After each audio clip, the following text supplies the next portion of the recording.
So hello friend, welcome to target net JRF। I hope कि आप सभी लोग बहुत अच्छे होंगे और आप सभी लोगों की प्रिपरेशन बहुत अच्छी चल रही होगी। सो फ्रेंड्स, जैसा कि आप सभी लोगों को पता है कि हमारी टीचिंग एप्टीट्यूड से रिलेटेड 100 इम्पॉर्टेंट MCQs की सीरीज चल रही थी, जो बेसिकली जिसका आज अपन लोग 10th लेक्चर जो है वो डिस्कस करने वाले हैं। सो अगर आप हमारे यूट्यूब चैनल पर पहली बार जुड़े हो तो आप सभी लोग मेरे चैनल को सब्सक्राइब करें, टारगेट नेट JRF को। और अगर आपको सच में वीडियो अच्छी लगती है तो प्लीज़ सबके साथ शेयर करो यार, ताकि और अच्छे से चीज़ें होती रहें, ठीक है। सो आज जो हम लोग डिस्कस करने वाले हैं वो 100 MCQs ऑफ टीचिंग एप्टीट्यूड का लेक्चर नंबर 10th डिस्कस करने वाले हैं कि भाई इसमें कौन कौन से इंपॉर्टेंट MCQs हैं उनके बारे में जानने वाले हैं। So this is all about me, Rinku Pandey. I am the founder of Target Net JRF YouTube channel and I have more than 2 year teaching experience in the field of Net and JRF. Currently working as assistant professor of commerce. I am a YouTuber and motivational speaker. So आप सभी लोग मुझे Unacademy की learning app पर follow कर सकते हो, ठीक है। इसके अलावा मैं आप सभी लोगों को बता दूं कि मैं अनअकैडमी पर भी पढ़ाता हूं, तो आप सभी लोग मुझे वहां भी फॉलो कर सकते हो। और बिजनेस इकोनॉमिक्स से रिलेटेड मेरा न्यू कोर्स आने वाला है, तो आप इस न्यू कोर्स में इनरोल हो सकते हो। एंड अगर आपको अनअकैडमी पे सब्सक्रिप्शन लेना है तो मेरा रेफरल कोड RP10 है, इसको यूज करिए और 10% का डिस्काउंट लीजिए, ठीक है। So guys, are you ready for the KBC series? As you all know that भाई, जो पुराने स्टूडेंट हैं उन सभी को ये पता है कि हम लोग बेसिकली KBC सीरीज खेलते थे और फिर वहाँ पर बहुत सारे आंसर देने होते थे और डेली जो विनर होता था उसको चॉकलेट मिलती थी। हाँ बिल्कुल, ऑनलाइन चॉकलेट मिलती थी। वेरी गुड, ठीक है।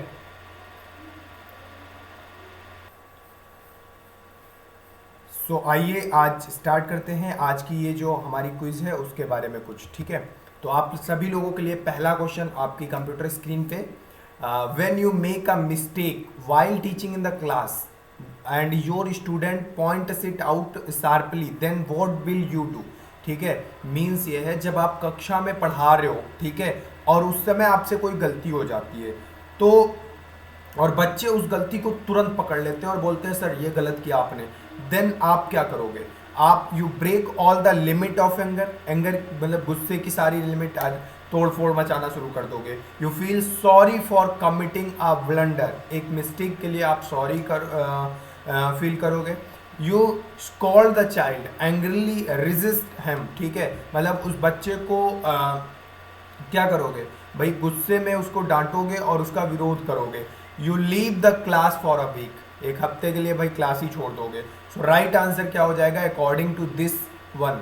जल्दी से सब लोग बताएं। आप सभी लोगों के पास 1 मिनट का आंसर है, प्रॉपर सॉरी 10 सेकेंड का टाइम है। आप लोग जल्दी से आंसर करेंगे और फिर बताइए।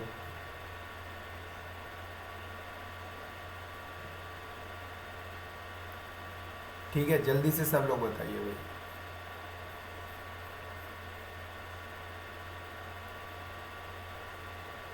वेरी गुड, सभी लोगों का आंसर सही है, बहुत बढ़िया, शानदार सभी लोगों ने दिया है कि भाई सर बी हो जाएगा। हम लोग बच्चे को क्या करेंगे? हम लोग we feel the sorry for committing the this blunder, ठीक है, मतलब ये जो हमसे गलती हुई है उस गलती के लिए हम क्या करेंगे? हम सॉरी बोलेंगे, ठीक है, कि भाई ये गलती हो गई। और उस चीज़ को अपनी देखो, अपनी कमी कभी भी एक्सेप्ट करने में कोई बुराई नहीं है, ठीक है। सो अपनी कमी को एक्सेप्ट करना चाहिए, राइट ना। चलिए move on the next one. The teacher is called the leader of the class, teacher को क्लास का नेता कहा जाता है। The justification of this nickname, क्योंकि अब इस निक नेम का जस्टिफिकेशन आप लोगों ने करना है कि भाई ये क्यों ऐसा होता है। तो because he is a master of art of oratory like political leader, ठीक है, क्योंकि वह राजनीतिक नेता की तरह से एक मतलब वक्तव्य कला में महारत हासिल करता है। भाई वो बहुत अच्छा स्पीकर हो जाता है, इसलिए उसको लीडर बोला जाता है क्लास का। दूसरा है because he master the art of sorry because he the autocratic empire in the class, empire in the class, ठीक है, वो एक मतलब एक निरंकुश सम्राट होता है, ठीक है, इसलिए because he belong to recognize teacher union, ये एक बहुत ही जाने पहचाने शिक्षक संघ का मेंबर है। भाई अगर उसका कहना नहीं मानोगे तो फिर वो वहाँ से डांट लगवा देगा, है ना। जैसे आप लोगों को पता है कि मम्मी अगर आपका कहना नहीं मानती है तो पापा से डांट लगवा देते हो ना, वही वाला बात है। Because he is making the future of a country in the class, ठीक है। सो राइट आंसर क्या हो जाएगा अकॉर्डिंग टू दिस क्वेश्चन? जल्दी से सब लोग आंसर करो फटाफट, ठीक है।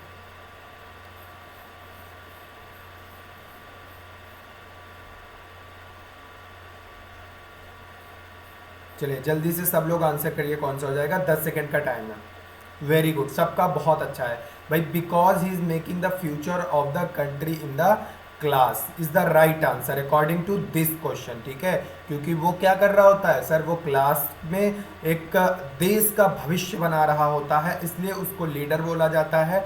और वो क्लास में बच्चों की लर्निंग पावर बढ़ा रहा होता है, जिससे वो बच्चे कल को डॉक्टर, इंजीनियर, टीचर, मिलिट्री, इन सभी प्रोफेशंस में जाते हैं। कल को कोई आप लोगों में से सीए बनता है, आप ही लोगों में से कल को कोई एस्ट्रोलॉजर बनता है, तो कल को कोई डॉक्टर बनता है, कल को कोई लॉयर बनता है। तो ये सारे पार्ट होते हैं। बेसिकली एक जो टीचर होता है वही क्रिएट करता है इन सारी चीज़ों को।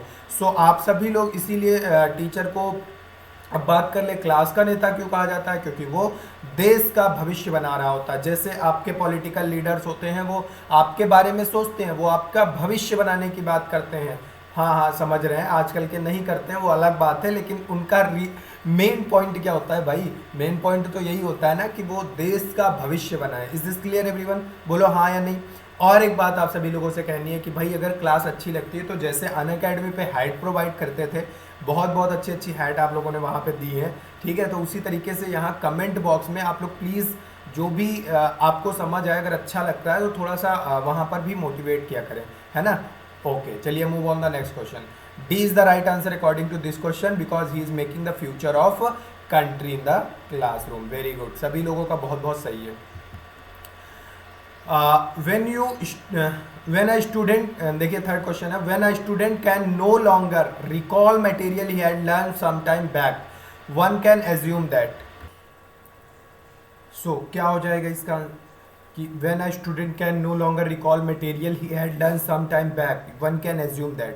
भाई एक टीचर क्या एज्यूम कर सकता है? अगर बच्चा जो है वो कुछ समय पहले उसने कुछ कोई चीज़ें पढ़ी थी, वो अब उसको रिकॉल नहीं कर पा रहा, तो एक टीचर क्या समझेगा? He had never learned it, माना जाएगा उसने कभी इसको पढ़ा ही नहीं था। ही रिप्रेस्ड इट, ठीक है, he repressed it. It was a lost as a result of interference of subsequent learning, ठीक है। मतलब क्या हुआ कि बाद के झुकाव के कारण, मतलब बाद में बहुत सारी चीज़ें और लर्न करी हैं, जिसके परिणाम स्वरूप इस चीज़ को खो दिया होगा, यानी उस चीज़ को वो भूल गया होगा, ठीक है। The neural constitution involve faded as a result of disuse, ठीक है। तांत्रिका कनेक्शन के उपयोग के परिणाम स्वरूप फीका वो जो चीज़ें हैं जैसे जो लर्न किया था वो भूल गया है, ठीक है। तो राइट आंसर क्या हो जाएगा? भाई इंग्लिश वाला ज़रूर पढ़ा करो सब लोग, ठीक है, वहाँ से आपके डाउट सारे क्लियर हो जाते हैं। ओके, सो जल्दी से बताइए सब लोग भाई इसका आंसर क्या हो जाएगा? जल्दी से बताइए। बहुत सारे स्टूडेंट का सही है, बहुत कुछ स्टूडेंट का सही नहीं भी है। देखो सिंपल से यार चीज़ सोचो, कोई क्यों भूलता है? बोलो बोलो बोलो। हाँ, कोई क्यों भूलता है? सिंपल सी बात ये होती है, देखिए आप लोग क्या होता है, आप एक बात बताओ, मेरे से बताओ सब लोग, क्या आपको ये पता है कि आपको सबसे पहले किस टीचर ने पढ़ाया था? नहीं पता ना। हाँ, मुझे भी नहीं पता, ठीक है, मैं भी भूल गया हूँ, आप भी भूल जाते हो, सब लोग भूलते हैं। क्यों? क्योंकि जितनी ज़्यादा न्यू चीज़ें हमारे अंदर इन्वॉल्व होती रहती हैं हम उनको याद रखते हैं, और जो पुरानी होती हैं उनको भूल जाते हैं। ये एक ह्यूमन नेचर होता है, ठीक है। तो ये इसी तरीके से यहाँ पर भी होता है कि बाद का जो झुकाव है उसके हस्तक्षेप के परिणाम स्वरूप इसको हम खो देते हैं, ठीक है। C is the right answer according to this question. Okay, move on the next one, जल्दी से दूसरा देख लेते हैं। देखिए, which of the following best reflect democracy in the classroom? Classroom में डेमोक्रेसी सबसे अच्छे तरीके से कौन रिफ्लेक्ट कर रहा है? Allowing children to sit where they want and work with whom they please, मतलब चिल्ड्रन, बच्चों को ये अलाउ कर दिया जाए कि वो जिनके साथ काम करना चाहते हैं भाई कर लो जा करके, जिनके साथ पढ़ना चाहते हैं पढ़ो, जिनके साथ बैठना चाहते हैं बैठो। वो ये चीज़ होती है, इससे एक बेस्ट डेमोक्रेसी रिफ्लेक्ट होगी क्या? बोलो बोलो बोलो। बोलो नहीं। अच्छा, अरे सॉरी, अभी तो क्वेश्चन पूछा जा रहा है ना, हाँ ठीक है। Allowing children freedom to observation of classroom rules and regulations, ठीक है। बच्चों को कक्षा कमरे के नियमों का पालन करने की स्वतंत्रता दे देना, ठीक है। कुछ रूल्स और रेगुलेशंस हैं उनमें फ्री कर देना। Not allowing the class to decide a co-curricular experience of the classroom, ठीक है। कक्षा के पाठ्यक्रम के अनुभवों को तय करने की कक्षा की अनुमति ना देना, ठीक है। D is the allowing the maximum participation of all student in the classroom activities, और कक्षा की गतिविधियों में सभी छात्रों की अधिकतम भागीदारी की अनुमति देना, ठीक है। सो राइट आंसर क्या हो जाएगा अकॉर्डिंग टू दिस क्वेश्चन? जल्दी से सब लोग आंसर करो भाई, ठीक। हाँ मुझे पता है कन्फ्यूजन हो रहा है, लेकिन आप लोग पहले आंसर करिए, फिर मैं कन्फ्यूजन क्लियर करता हूँ, ठीक है। जल्दी से सब लोग करें, ठीक है, ठीक है, ओके। देखो, allowing children to sit where they want to work with whom they please, उनको बैठने के लिए जहां वो बैठना चाहते हैं वहां बैठने देंगे। तो ये एक डेमोक्रेसी नहीं होती है, ये आप उनके साथ लीनियंट हो, उनके साथ आप हेल्पफुल हो, तो ये सारी चीज़ें कर सकते हो, ठीक है। मतलब आसान से क्लास को आप फ्रीली छोड़ देना चाहते हो तो वो अलग बात है, ठीक है। लेकिन ऐसे में फिर प्रॉब्लम क्रिएट हो जाती है ना, बच्चे देखो शैतानी करना शुरू कर देते हैं, है ना। अभी आप लोग देखो यहाँ पे कुछ बच्चे तो पढ़ रहे हैं, लेकिन कुछ जो पीछे बैठे हैं ना, पीछे बैठे हैं, क्यों पीछे जो बैठे हो वो पढ़ रहे हो? नहीं पढ़ रहे हैं सर, बिल्कुल पढ़ रहे हैं। अच्छा हाँ ठीक, मान लेते हैं आप लोग पढ़ रहे हो, ओके। तो जो पीछे बैठे हैं या बीच में बैठे हैं, कुछ लोग मोबाइल देख रहे हैं, है ना, मुझे पता है सब लोगों को। तो ये सारी दिक्कतें आ जाती हैं, ठीक है। मतलब बच्चों को बिल्कुल फ्रीली छोड़ दोगे तो ये प्रॉब्लम्स क्रिएट होना शुरू हो जाएंगी, ओके। सो फ्रीली नहीं छोड़ना उनको, बच्चों को कक्षा कमरे के नियमों को पालन करने की स्वतंत्रता दे देना, ये डेमोक्रेसी नहीं होता, ठीक है। कक्षा के पाठ्यक्रम के अनुभवों को तय करने की अनुमति ना देना, ये तो पहले से ही निगेटिव है भाई, है ना, ये तो पहले से ही निगेटिव है, तो इससे इस सिचुएशन में तो ये तो गलत हो जाएगा, ठीक सर। अब देखो डी वाला सही है, कक्षा कक्ष की गतिविधियों में सभी छात्रों की अधिकतम भागीदारी की अनुमति देना, ठीक है। मतलब कक्षा कक्ष में गतिविधियां कौन सी होती है, क्लासरूम में कौन कौन सी एक्टिविटी होती है, बोलो बोलो बोलो बोलो। क्लासरूम में कौन कौन सी एक्टिविटी होती है? मार झगड़ा करते हो क्या? नहीं सर, वहाँ तो पढ़ाई करते हैं, वेरी गुड, सभी लोग वहाँ पढ़ाई करते हो ना, तो वो जो पढ़ाई करते हो ना उनमें पार्टिसिपेट जितना ज़्यादा बच्चे करेंगे भाई, लर्निंग प्रोसेस में जितना ज़्यादा इन्वॉल्व होंगे ना स्टूडेंट, उतना ही तो लर्निंग प्रोसेस बढ़ेगी। सिर्फ एक अकेले टीचर के कितना भी अच्छा एफर्ट कर ले, लेकिन नहीं, जब तक कि आप लोगों का एफर्ट नहीं आएगा, ठीक है। मैंने मतलब एक चीज़ आप लोगों में देखी है कि भाई इतना मस्त पढ़ते हो ना, बिल्कुल शानदार, ठीक है। Move on the next one, जल्दी से अगला देख लेते हैं। So D is the right answer according to this question, okay. Move on the next one, जल्दी से अगला देख लेते हैं भाई। देखिए, the best learning procedure in teaching children is to have them, क्या होता है, मतलब बच्चों को पढ़ाने में सबसे अच्छी सीखने की प्रक्रिया क्या होती है? Read about the way an activity can be perform, ठीक है, या right about the way an activity can be perform, मतलब किसी जो काम करना है आपको उसको रीड कर लो, मतलब पढ़ लो, ठीक है। दूसरा है जो आपको काम करना है उसको लिख लो, या तीसरा है C the activity is to be being perform, या जिस काम को करना है आपको उसको देख लो, ठीक है। या डी है परफॉर्म द एक्टिविटी देमसेल्फ, या अपने आप से वो एक्टिविटी कर लो, ठीक है। तो राइट आंसर क्या होगा अकॉर्डिंग टू दिस क्वेश्चन? बिल्कुल हलवा क्वेश्चन है, आप लोग इसको, इसमें अगर किसी ने गलत किया तो फिर हाँ, तो फिर क्लासरूम में उसे खड़ा होना पड़ेगा, खड़े होकर पढ़ना पड़ेगा, और सीट पे खड़े हो जाइएगा अपने, ठीक है। वेरी गुड, सबका सही है, ठीक है। D is the right answer according to this question. भाई जितना ज़्यादा वो खुद इनरोल होगा ना, इस चीज़ को समझिए, जितना ज़्यादा वो खुद इनरोल होगा उतना ही ज़्यादा प्रॉब्लम सॉल्व हो जाएगी, ठीक है। अगर आप कोई चीज़ पढ़ते हो, डेल का अनुभव त्रिकोण आप लोगों को बताया था, डेल कोन ऑफ लर्निंग बताया था, बोलो बोलो, वही यहाँ पे काम आ रहा है। देखो इसीलिए मैं बार बार आप सभी लोगों से कहता हूँ, सिर्फ क्वेश्चन करने से कुछ नहीं होगा, उसको फील के साथ पढ़ो, उसको दूसरी चीज़ों के साथ इनरोल करने की कोशिश करो, जोड़ने की कोशिश करो। अब देखिए इस क्वेश्चन को अगर आपने डेल के अनुभव त्रिकोण से इसको ऐड करने की कोशिश करी होती तो ये अपने आप से आसानी से सॉल्व हो जाता। जी सर, देखो बच्चे जो सुनते हैं वो कितना याद करते हैं, बोलो बोलो बोलो जी सर। जो बच्चे लिखते हैं वो कितना याद करते हैं? जी sir.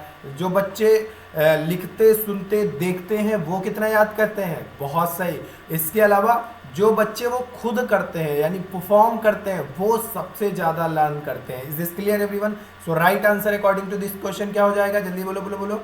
Sir D is the right answer according to this question. Very good, सभी लोगों का बहुत बहुत सही है। ठीक है, D is the right answer according to this question. Very good. चलिए अगला देख लेते हैं जल्दी से।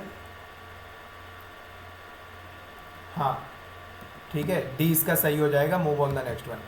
इन present time the prestige level of teacher is recognise by the general public as. देखो आज के सिनेरियो में अगर देखा जाए तो शिक्षकों की जो प्रतिष्ठा का स्तर है वो सामान्य लोगों से कैसे पहचाना जाता है? ठीक, तो मतलब जनता कैसे उनको रिकॉग्नाइज करती है, उससे रिलेटेड ये क्वेश्चन है। Above the professional worker, professional worker से कहीं ज़्यादा, not with the professional class of worker, यानी प्रोफेशनल क्लास वर्क जो है उसके बराबर नहीं मानती। ठीक, on a par with wage earner और लेबर, ठीक है, या जो वेतन अर्जक होते हैं या जो सैलरीड पर्सन होते हैं, ठीक है, उनके बराबर मानती है। नेक्स्ट है somewhere between wage earner and professional worker, यानी कि जो वेज अर्नर होते हैं और जो प्रोफेशनल वर्कर होते हैं उनके बीच में कहीं पर मानती है। ठीक है, तो कैसे मानती है बताओ? बोलो बोलो बोलो, सब लोग बताओ। जी सर। हाँ मुझे पता है कि थोड़ा सा आपको कन्फ्यूजन हो रहा है इस क्वेश्चन में। करें करें, हाँ वेरी गुड। ठीक है, देखो टीचर जो होते हैं वो सैलरीड और प्रोफेशनल होते हैं। बेसिकली इनको प्रोफेशनल कहा जाता है। यू ऑल नो दैट कि भाई टीचिंग एक प्रोफेशनल आर्ट है। ठीक है, लेकिन इनको सामान्य लोग इस तरह जानते हैं ये सैलरीड और प्रोफेशनल के बीच की एक कड़ी है कहीं ना कहीं। ठीक है, ये मतलब जॉब भी करते हैं, ये अपनी खुद की प्रैक्टिस भी करते हैं, तो इस वजह से इनको कहीं एक बीच में स्थान दिया जाता है। Right, so B is the right sorry D is the right answer according to this question. Move on the next one, जल्दी से अगला देख लेते हैं। D is the right answer. ठीक है, सो जल्दी से अगला देख लेते हैं भाई क्या है।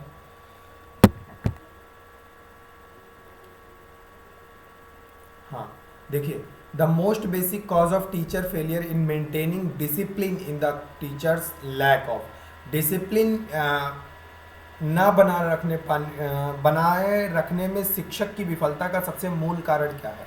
ठीक है, उसमें शिक्षक की कौन सी कमी दिखती है? शिक्षण विधियों में क्षमता, या उसके विषय का ज्ञान, या सीखने और किए जाने वाली सार्थक चीज़ों का एक रचनात्मक कार्यक्रम की कमी। ठीक है, and D none of the above. So right answer क्या हो जाएगा? देखिए यहाँ पर पूछा गया है कि failure in maintaining discipline, discipline में मेंटेन करने में कब फेल हो जाता है टीचर, कैसे फेल हो जाता है, क्या कमी होती है उसके अंदर?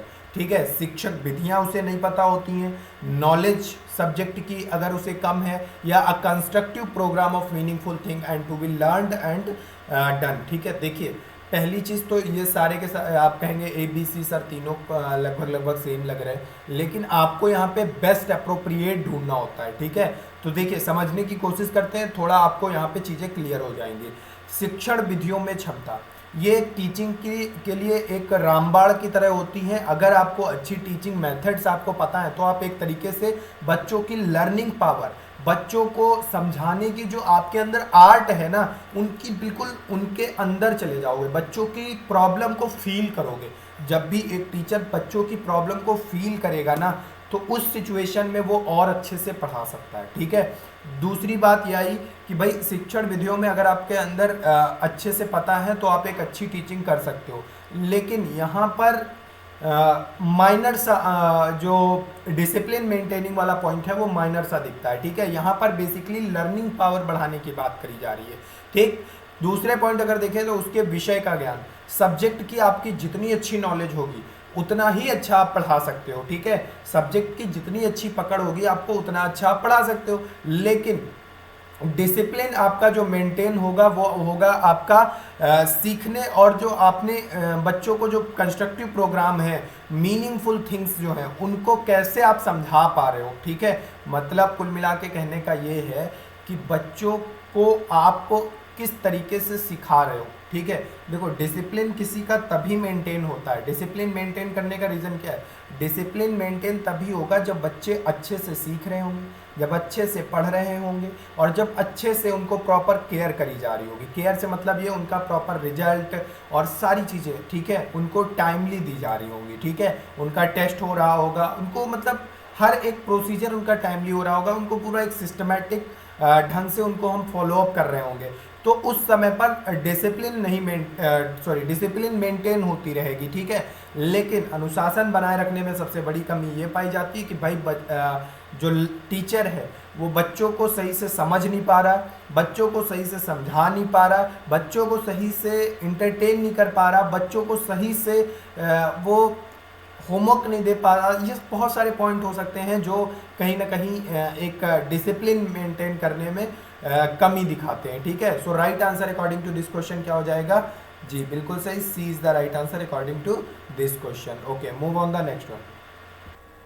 अब आइए अगला क्वेश्चन जल्दी से देख लेते हैं। A teacher is introducing a new subject when meeting the class for the first time, it would be best to. ठीक है, जब शिक्षक पहली बार क्लास में आ रहा है और वो कुछ एक नया सब्जेक्ट पेश कर रहा है, तो सबसे अच्छा क्या होगा?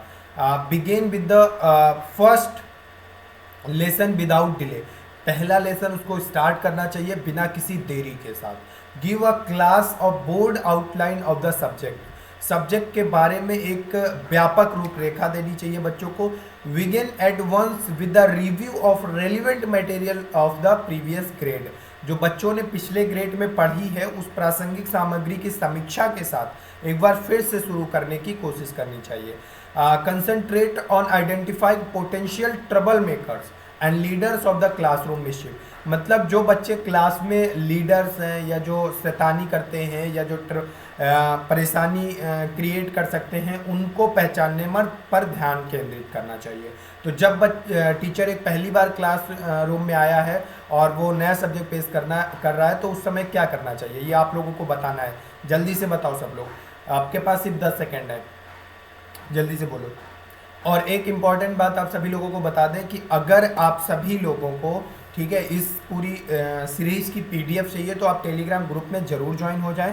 और इसके अलावा देखिए बगल में एक नंबर जा रहा है रास्ते में, ठीक है, ये थोड़ा सा निकल रहा है, जा रहा है, तो इसमें आपको इस पर मैसेज कर दीजिएगा, आपको प्रॉपरली ग्रुप की डिटेल मिल जाएगी और आप ज्वाइन हो जाओगे और पीडीएफ आपको मिल जाएगी। Okay, is this clear everyone? बोलो बोलो बोलो, क्लियर है? जी सर, ठीक। तो आंसर करिए जल्दी से।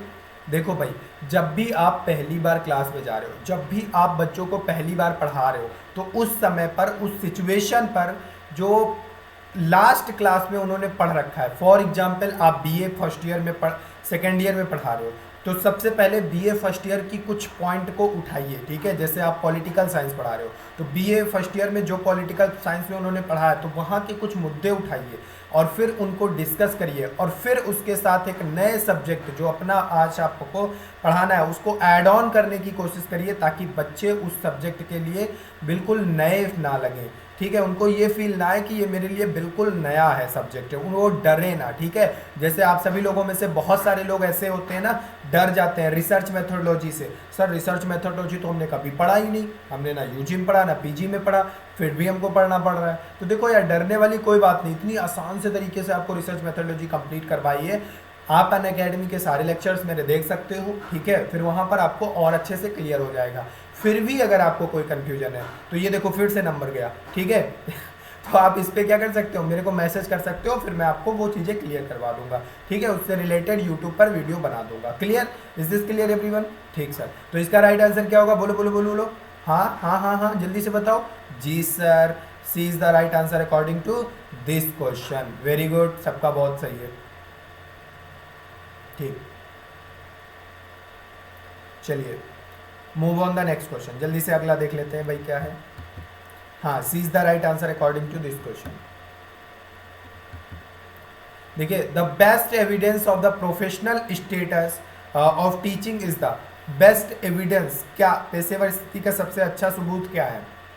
देखिए, शिक्षण को बताया था अभी कि पेशेवर माना जाता है, पेशेवर और टीचिंग के बीच, सैलरीड के बीच का माना जाता है, बट मोस्टली इसको पेशेवर ही हम मानते हैं। ठीक है। तो best evidence of the professional status of the teaching is the, क्या है, फिक्सिंग द सैलरी शेड्यूल्स, यानी वेतन अनुसूचियों का निर्धारण करता है, इसलिए इन्फोर्समेंट ऑफ हाई स्टैंडर्ड, ठीक है, उच्च मानकों का प्रवर्तन करता है, इसलिए stabilise the retirement system, stabilise करता है रिटायरमेंट सिस्टम को, इसलिए D none of the above. So right answer क्या हो जाएगा, enforcement of the high standard. Right answer इसका क्या हो जाएगा, वेरी गुड, सभी लोगों का सही है, enforcement of high standard. Okay, जितना ज़्यादा वो हाई स्टैंडर्ड उच्च मानकों का प्रवर्तन करता है उतना, इसलिए उसको एक प्रोफेशनल स्टेटस के एविडेंस के तौर पर देखा जाता है। So move on the next question, जल्दी से अगला देख लेते हैं भाई।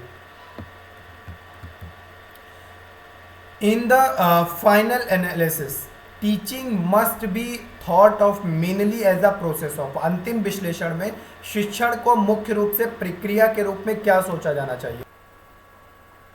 सो ऑप्शंस आर कि directing the activities of people, asking question and appraising answers, hearing the repetition of people, and the last one is indoctrinating pupils with adult ideas, लोगों की गतिविधियों को निर्देशित करना। मतलब ये फाइनल एनालिसिस में ये होता है कि भाई जो पर्सन्स हैं उनकी जो गतिविधियां हैं यानी एक्टिविटीज़ हैं उनको डायरेक्ट करना, सवाल पूछना और जवाब देना होता है, या विद्यार्थियों के पाठ सुन करके, मतलब जब आप लेसन को इंड करते हो, अंतिम विश्लेषण, वही बात है ना, ठीक है, विद्यार्थियों का लेसन आप सुन लेते हो बस कंप्लीट हो जाता है, या वयस्क विचारों के साथ विद्यार्थियों को प्रेरित करते हो, ठीक है, यानी शिक्षा देते हो। इंडोक्ट्रिनेटिंग का मतलब होता है, इंडोक्ट्रिनेटिंग का मतलब होता है शिक्षा देना, ठीक है, एक तरह से टीचिंग प्रोवाइड कराना होता है। ओके, सो राइट आंसर क्या होता है इसका, जल्दी से बताओ। लर्निंग प्रोसेस में अंतिम विश्लेषण कैसे करते हो, सब लोगों के आज अलग अलग आंसर हैं, ठीक है, नहीं कंफ्यूज नहीं होना। देखो सिंपल सी बात है, लास्ट टाइम में हम क्या करते हैं, सारी चीज़ें पढ़ा चुके, अब देखो अब मैं क्या करूँगा, अब मेरा ये काम होता है कि मैंने जो आपको पढ़ाया है उसको प्रेजेंट के साथ ऐड करना, ठीक है। प्रेजेंट का मतलब ये हो गया कि भाई एडल्ट आइडियाज़, ठीक है, जो बड़े लोग सोचते हैं जैसा, उससे उसकी सोच को डेवलप करना, ठीक, जैसी सोच उनकी है उस सोच को डेवलप करने की कोशिश करी जाती है। So D is the right answer according to this question. Okay, ठीक है, किसी को कोई कंफ्यूजन तो नहीं है इसमें। ओके ओके, तो देखो क्या होता है, सवाल पूछना और जवाब देना उसका एक सेकेंड लास्ट प्रोसेस होता है, ठीक है, यानी इवेल्युएशन करना।